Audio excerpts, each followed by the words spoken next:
والسلام رئیس شد از مدینه به طرف مکه، از مکه به طرف سرزمین کربلا که دعوت کوفیه بود و دعوت کوفیه را به عنوان یک حجت خیال کرده رفتن.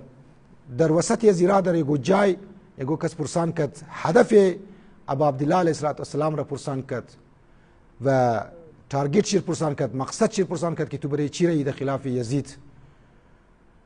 امام حسین علیه السلام سوره یوسف آخرین آیات چی را تلاوت کرد و یکی از آیاتی مهم را انتخاب کرد و از طریق آیه قرآن اون نفر را جواب داد که مقصد از ما چیه، راه از ما چیه، سبیلی از ما چیه.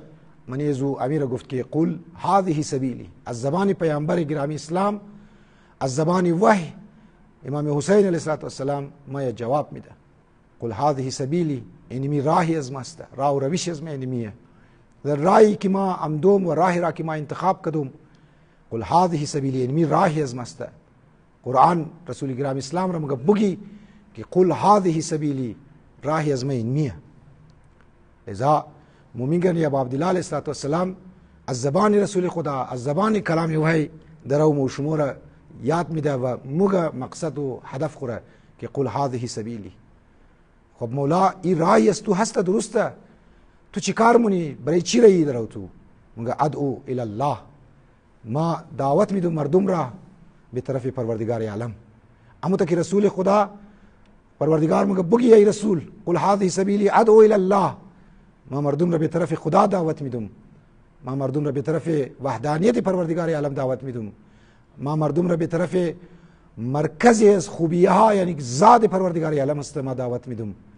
امام حسین ما مگه که ما که در خلاف یزید که قیام کردم، ما در حقیقت برای ازی قیام کردم که ما دعوت بدم مردم را به طرف پروردگار عالم، ما دعوت بدم خدا به طرف خدا، ما دعوت بدم به طرف مرکز و خوبیای مرکز که ذات پروردگار عالم است، ما میخوایم به طرف ازو شما رو دعوت بدم.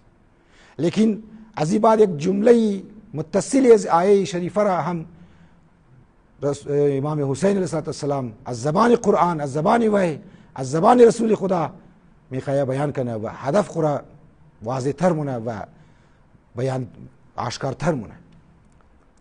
قل هذه سبیلی ادعو الی الله، مرحله بعدی منگه قل هذه سبیلی ادعو الی الله علی بصیره، دعوتی از ما طرف پروردگار عالم، تبلیغ از ما طرف پروردگار عالم مردم را.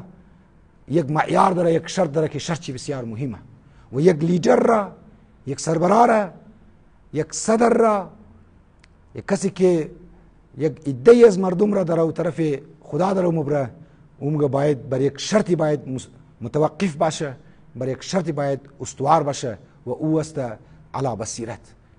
شرط اساسی یک لیدر و یک پیشوا او ایه که باید دعوت چی بنابر آگاهی باشه.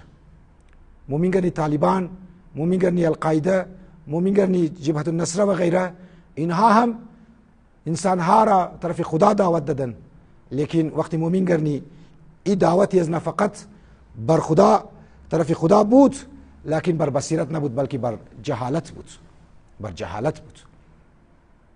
کشت و خون را اینا را انداختن، اسلام را چهره شی را بسیار بدنمانه برای انسان ها پیش کردن، برای انسان ها پیش کردن، برای دنیا پیش کردن، برای غیر انسان ها، غیر مسلمین پیش کردن، کفار پیش کردن که اسلام اینیه. هر کس کی طرف خدا باید جنگ و قتال کنه، سرای مردم را باید ذبح کنه و از بدن جدا کنه. بریزگو به طفلان معصوم حتی اینا رحم نکردن.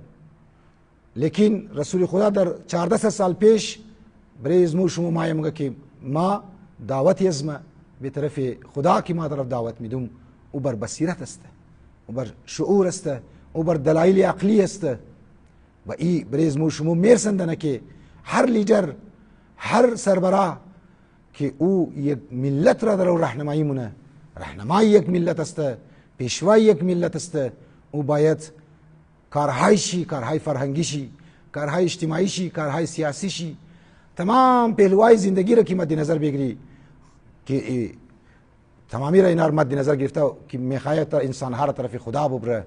علما او بر بصیرت باید باشه. او بر شعور باید باشه، او بر بیداری باید باشه. همزو خاطر در خدمت شما عزیزان ما گفتم که امام حسین علیه السلام یکی از اهداف مهم قیامش می بود که وجدانها را بیدار کنه، ضمیرها را بیدار کنه و ببره به طرف خدای متعال.